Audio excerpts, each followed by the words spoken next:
সর্বশিক্ষা অভিযান প্রকল্পে সমগ্র শিক্ষা অভিযানে সমগ্র শিক্ষায় মোট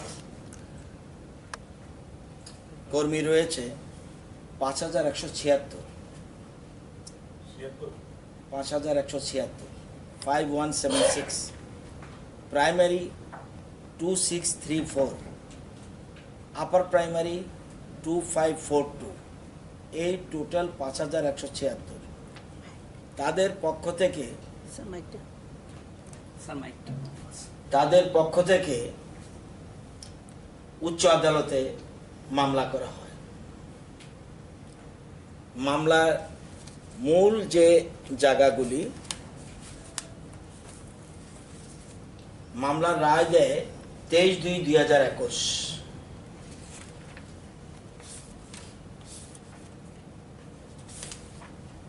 তিনটা প্যারা ইম্পর্টেন্ট মামলার রায়ে, একটা 49, একটা 53, একটা 54। 49 প্যারাতে হাইকোর্ট বলেছে, coming to the last of the government's objection regarding qualification of the teachers, to begin with, we are not inclined to go into individual qualification held by every teacher, which of course would be subject matter for the government to examine. We only propose to clear certain legal issues. কারণ হাইকোর্টে যখন মামলা চলছিল, পিটিশনারের পক্ষে বলা হয়েছিল, the petitioners have pointed out that they have all cleared DLED examinations successfully and for which they have been granted certificates by the recognized institutions. Actually এটা ঠিক নয়।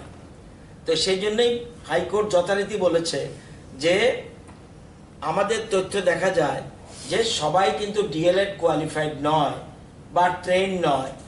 তারপরে সেই জন্য আদালত বলেছে এটা government will decide individual petition.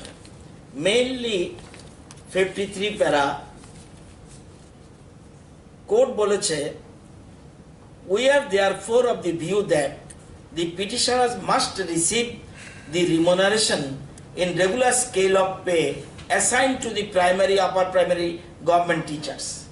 অর্থাৎ তাদেরকে তুমি বেতন দিয়ে দাও যারা যেহেতু কাজ করছে, রেগুলার স্কেল দাও, রেগুলার বেসিক স্কেল দাও। আর 54 সে আসলটা বলছে, the petitioners would have a right to be regularized after 10 years of continuous and uninterrupted engagement from initial appointment. It would be up to the government to consider them for regularization either in existing vacant posts of government teachers or to sanction new posts of associate teachers by creating such cadre if so advised. It would be open for the government to frame a scheme providing for further terms and conditions on which such regularization shall be done. ইচ্ছা করলে এই রায়ের বিরুদ্ধে government এসএলপিতে যেতে পারত, কিন্তু রাজ্য সরকার, রাজ্যের মুখ্যমন্ত্রী বা রাজ্য মন্ত্রিসভা চায় না যে দীর্ঘদিন ধরে সর্বশিক্ষার কাজে যুক্ত, সর্বশিক্ষা যেহেতু সোসাইটির আন্ডারে, এটা ডাইরেক্ট গভর্নমেন্টের আন্ডারে না, সোসাইটির আন্ডারে, ইচ্ছা করলে গভর্নমেন্ট যেতে পারত, কিন্তু না, গভর্নমেন্ট বলছে না, আমাদের যতটুকু ক্ষমতা আছে ততটুকু আমাদের করে দেখানো উচিত। সেই জন্য গভর্নমেন্ট আজকে থ্রেড বেড ডিসকাশনের পরে সিদ্ধান্ত নিয়েছে যে যারা, এটা আপনাদের জেনে রাখা ভালো, এখানে টেট কোয়ালিফাইড আছে 45-এর মতো, অ্যাকুরেট ফিগারটা আরো বাড়তেও পারে, 45-এর মতো। আর অ্যাট প্রেজেন্ট ট্রেইনড, অর্থাৎ DElEd training during the service period 4502 রয়েছে যারা ডিএলএড কমপ্লিট করেছে। 575 আছে ডিএলএড পড়ছে বা ক্লিয়ার করেনি, এখনো কমপ্লিট করেনি, তাদের সংখ্যা 575। আর 54 আছে কেউ মাধ্যমিক পাস বা হায়ার সেকেন্ডারি 50% মার্কস নেই, এরকম একটা সংখ্যা আছে 54। রাজ্য সরকার সিদ্ধান্ত নিয়েছে যারা এবং যেহেতু স্কিম করার কথা বলছে, হাইকোর্ট বলছে তোমরা প্রথম হলো তাদেরকে বেতন দাও, রেগুলার পে স্কেল দাও, বেসিক যেটা আছে স্কেল ওটা দাও, এবং রেগুলারাইজ করার ক্ষেত্রে তোমরা স্কিম বানাও। রাজ্য সরকার যথারীতি হাইকোর্টের অর্ডারকে মান্যতা দিয়ে রাজ্য সরকার আমরা সিদ্ধান্ত নিয়েছি তাদের জন্য একটা স্কিম তৈরি করা হয়েছে কিভাবে তাদের রেগুলারাইজ করা যায়। সেজন্য আমরা সিদ্ধান্ত নিয়েছি যারা টেট কোয়ালিফাইড সবাই রেগুলারাইজড হয়ে যাবে। আজকে মন্ত্রিসভা এই সিদ্ধান্ত গ্রহণ করেছে, রেগুলারাইজ হয়ে যাবে, তাদেরকে রেগুলারাইজ করা হবে। এবং যেদিন থেকে সিদ্ধান্ত দিয়েছে হাইকোর্ট 23/2/2021 থেকেই তাদের রেগুলারাইজ করা হবে। Proposal for creation of one post for senior scientific assistant for establishment of lie detection division, State Forensic Science and Laboratory under Home Department. আমাদের এখানে একটা post senior scientific assistant for establishment of lie detection division, home দপ্তরের আন্ডারে সেটা করা হবে। এবং অন্যান্য যে দপ্তরের যে ভ্যাকেন্ট পোস্টগুলো রয়েছে যেটার কথা আমরা বলছি আজকে এখানে যে পূরণ করা হবে, ঠিক তাদের সঙ্গে এই পোস্টটাও আমরা আগামী দিনে ফিল আপ করব। আবার স্বাস্থ্য দপ্তরের অধীনে 125 জন ল্যাব টেকনিশিয়ান, যেটা একটা গুরুত্বপূর্ণ সিদ্ধান্ত আজকে আমরা ক্যাবিনেটে উপনীত হয়েছি এবং আলোচনা হয়েছে, এবং আগামী দিনে সমস্ত ফর্মালিটিসগুলো ফুলফিল করে এই রিক্রুটমেন্ট করা হবে। যে 125 জন যে ল্যাব টেকনিশিয়ান, কারণ আমরা দেখেছি যে কোভিড প্যান্ডেমিকের সময় আমাদের ল্যাব টেকনিশিয়ানরা একটা গুরুত্বপূর্ণ ভূমিকা পালন করেছে, এবং এই ল্যাব টেকনিশিয়ানরা যদি বিভিন্ন হাসপাতালগুলোতে, জেলা হাসপাতালগুলোতে এবং আমাদের যে আগরতলা যে মেইন হাসপাতাল তাদের মধ্যে যদি আমাদের না থাকে আগামী দিনে, তবে বিভিন্ন টেস্ট বা বিভিন্ন সময় বিভিন্ন পরীক্ষা নিরীক্ষা করতে আমাদের অনেক অসুবিধার সম্মুখীন হতে হবে। তো যা অ্যাভেলেবেল পরিকাঠামো বা ইনফ্রাস্ট্রাকচার আমাদের রয়েছে তার উপর ভর করেই আমরা কিন্তু আজকে কোভিড প্যান্ডেমিকে, আপনারা যদি জানেন আপনারা খুশি হবেন যে 1.55% এসছে ওয়েস্ট ডিস্ট্রিক্টে। কোথায় 17-16% ছিল, আজকে সেটা 1.55% চলে এসছে। তো this is a big achievement so far hour government is concern. এবং এতে করে সারা রাজ্যের আমাদের যে বাকি 7টা জেলা, ওয়েস্ট জেলাকে যদি আমরা বাদ দিই, তাতে তার পার্সেন্টেজটা আরও অনেক কম। তো মানে আমরা ধরে নিতে পারি যে কোভিড যে pandemic, it is in declining mood, এবং আগামী দিনে আমাদের যে পূজার মধ্যে আমাদের অনেকটা সতর্ক থাকতে হবে। তাই রাজ্য সরকার এখানে সিদ্ধান্ত নিচ্ছে যে আমাদের যে ল্যাব টেকনিশিয়ান যে 125টা পোস্ট রয়েছে তা সমস্ত ফর্মালিটিস পূরণ করে আগামী দিনে সেগুলোকে পূরণ করা হবে। আমাদের আরেকটা সিদ্ধান্ত যে proposal for filling in 3 vacant post ST, এটা উপজাতিদের জন্য reserve, grade 4 medical officer homoeopathy by direct recruitment under the health and family welfare department, government of Tripura. হোমিওপ্যাথিতে আমাদের স্বাস্থ্য দপ্তরের অধীন 3 জন ভ্যাকেন্ট পোস্ট রয়েছে সেখানে, এবং all 3 post are reserve for the ST schedule tribes, এগুলোকে পূরণ করা হবে এবং ডাইরেক্টলি সেখানে health and family welfare department সেগুলোকে ফুলফিল করবে। তো এই যে বিভিন্ন দপ্তরে, স্বাস্থ্য দপ্তর, আমাদের প্রিন্টিং অ্যান্ড স্টেশনারি, আমাদের হোম ডিপার্টমেন্ট, আমাদের স্বাস্থ্য দপ্তরের অধীন এই যে পোস্টগুলো আজকে সেখানে নিয়ে আলোচনা হয়েছে আমাদের মধ্যে, এবং এগুলো আগামী অল্প সময়ের মধ্যে ক্যাবিনেটের সিদ্ধান্ত হয়ে গেছে, ফিল আপ করা হবে এবং ফিনান্সের অনুমোদন নিয়ে সমস্ত কিছু নিয়ে, যেহেতু ক্যাবিনেট অ্যাপ্রুভাল হয়ে গেছে, তারপর সমস্ত স্মুথলি আমরা এই সরকারের তরফ থেকে এই পোস্টগুলোকে, ভ্যাকেন্ট পোস্টগুলোকে আমরা ফিল আপ করবো, এবং আশা করব আগামী দিনে আমাদের রাজ্যের যারা ছেলেমেয়েরা রয়েছে তাতে অনেকটা উপকৃত হবে। তার বাইরে আমাদের এখানে শিক্ষামন্ত্রী রয়েছেন, আমাদের এসএসএ সর্বশিক্ষার ব্যাপারটা নিয়ে আমাদের আলোচনা হয়েছে, বিস্তারিত আলোচনা হয়েছে। আপনারা জানেন যে এটা একটা লং পেন্ডিং একটা ম্যাটার এবং এটা একটা সেন্সিটিভ ম্যাটার আছে। মাননীয় হাইকোর্টের একটা ফাইন্ডিংস রয়েছে, এবং মাননীয় হাইকোর্টও আমাদেরকে, রাজ্য সরকারকে একটা সেখানে ডাইরেক্টিভস দিয়েছেন যে কি করতে হবে, এবং রাজ্য সরকার ডে ওয়ান থেকে আমাদের মাননীয় শিক্ষামন্ত্রী, আমাদের রাজ্যের মাননীয় মুখ্যমন্ত্রী এই সর্বশিক্ষার যে ম্যাটারটা নিয়ে সেন্সিটিভ ইস্যু, এটা নিয়ে যথেষ্ট আন্তরিক ছিলেন এবং যথেষ্ট কোর্ডিয়াল মানসিকতার পরিচয় দিয়ে রাজ্যের মাননীয় মুখ্যমন্ত্রী এবং আমাদের শিক্ষামন্ত্রী এটা আমরা সিদ্ধান্তে উপনীত হতে পেরেছি। গত ক্যাবিনেটেও এটা নিয়ে আলোচনা হয়েছিল, কিন্তু কোনো সিদ্ধান্তে আসা যায়নি। আজকে আমরা একটা সিদ্ধান্তে উপনীত হতে পেরেছি, যেটা আমি মনে করি, বা আমরা ক্যাবিনেট, আমাদের মাননীয় মুখ্যমন্ত্রী এবং মন্ত্রিসভার অন্যান্য সদস্য, আমরা মনে করি যে যারা এই সর্বশিক্ষার যারা রয়েছেন তারা তাতে অনেকটা লাভবান হবে। তো আমি মাননীয় শিক্ষামন্ত্রীকে অনুরোধ করব সর্বশিক্ষার যে বিষয়টা সেটাকে, তো এটা আমার first cabinet briefing. Hopefully media friends যারা এখানে আছেন তারা কোঅপারেট করবেন আগামী দিনে সমস্ত কিছু। আমি সবার কাছে সেটা আহ্বান জানাবো সরকারের তরফ থেকে।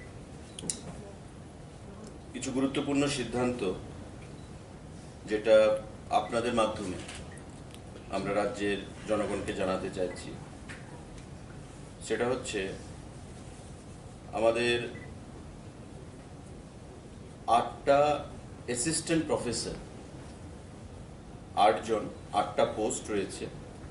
Proposal for creation of 8 post of assistant Professor's in different discipline for the Regional Institute of Pharmaceutical Science and Technology, RIPSET, আমাদের যে আগরতলায় রয়েছে, Abhaynagar Agartala, under health and family welfare department. এই ফ্যামিলি ওয়েলফেয়ার এবং হেলথ ডিপার্টমেন্টের আন্ডারে আমাদের যে ফার্মাসিস্ট কলেজ, তাতে আমরা 8 জন পোস্ট অফ অ্যাসিস্ট্যান্ট প্রফেসর সেখানে আমরা নিয়োগ করব। সেই সিদ্ধান্ত আজকে স্বাস্থ্য দপ্তরের তরফ থেকে ক্যাবিনেট মেমোতে ছিল এবং সেই সিদ্ধান্ত গ্রহণ করা হয়েছে। প্রসিজার সমস্ত কিছু পরবর্তী সময়ে আপনারা জানবেন, জানিয়ে দেওয়া হবে। রাজ্য সরকারের সেটা সিদ্ধান্ত যেটা, সেই বিষয়ে আজকে আপনাদেরকে অবগত করা হচ্ছে। 8 জন অ্যাসিস্ট্যান্ট প্রফেসরের পদ সেখানে ফুলফিল করা হবে, নিয়োগ করা হবে।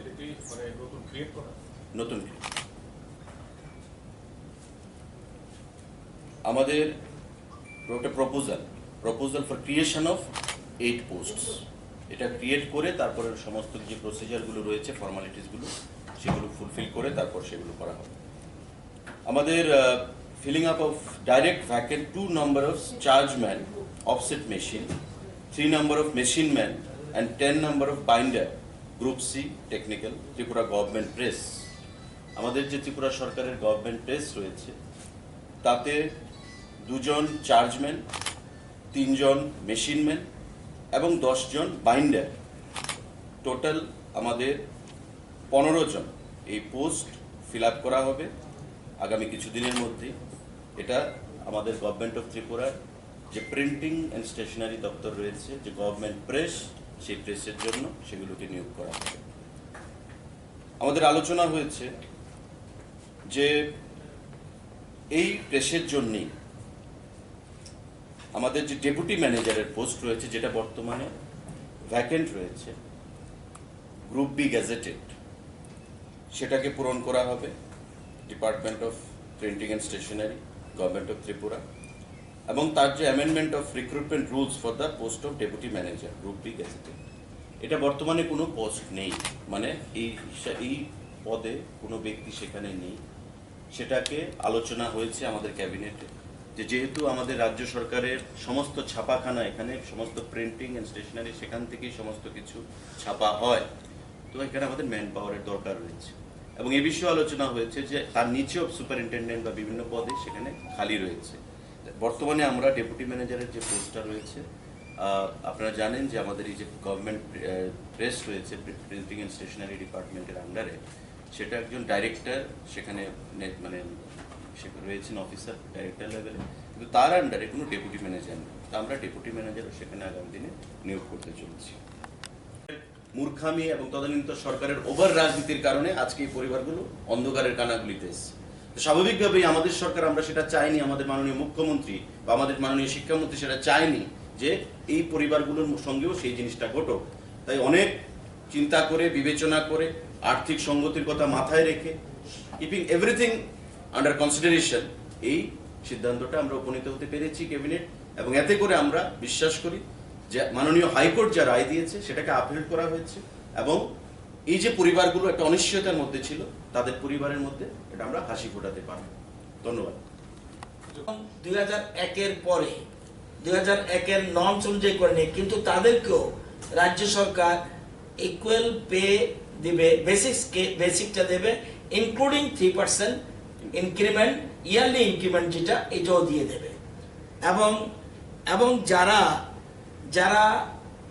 54 যারা আছে, যারা মাধ্যমিক করেছে, হায়ার সেকেন্ডারি করেনি বা হায়ার সেকেন্ডারি পাস করলেও 50% নেই, তাদেরকে NIOS এর মাধ্যমে তাদেরকে আমাদের খরচে তাদেরকে আমরা ভর্তির ব্যবস্থা করিয়ে অতি সত্ত্বর, এটা 5 বছরের জন্য আমরা টোটাল স্কিম নিয়েছি, যার যে সময় লাগে এর মধ্যে আমরা তাদেরকে হায়ার সেকেন্ডারি পাস করে 50% মার্কস পাওয়া যেদের পেতে পারে, তার জন্য যা যা স্কোপ করা, যা কোচিং দেওয়ার সব সরকারি খরচে ব্যবস্থা করা হবে।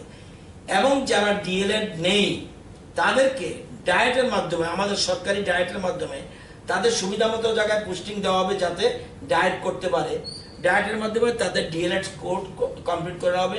যখনই DLED কোর্স কমপ্লিট করা হবে তখনই তাদেরকে যথারীতি আবার ওই বেসিক স্কেল, যেটা পে স্কেল, রেগুলার স্কেল, এটা দিয়ে দেওয়া হবে।